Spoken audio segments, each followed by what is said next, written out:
that. So next, Sif number 17. A person is obligated to touch his tefillin every time that he remembers them.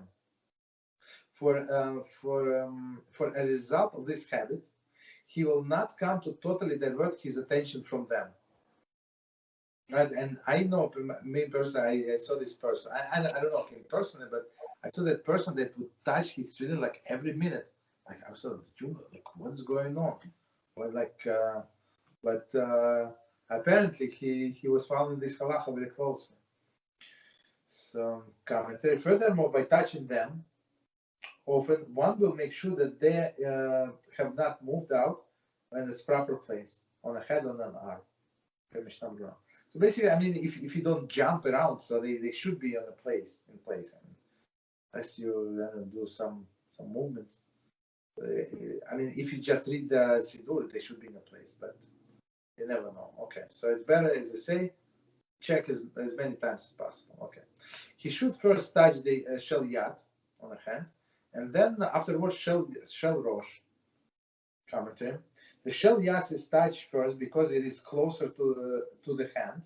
It is touching. Very interesting, right? So it's like you do not pass the mitzvah. So I mean, the hand is closer to this tefillin than to this tefillin. Interesting.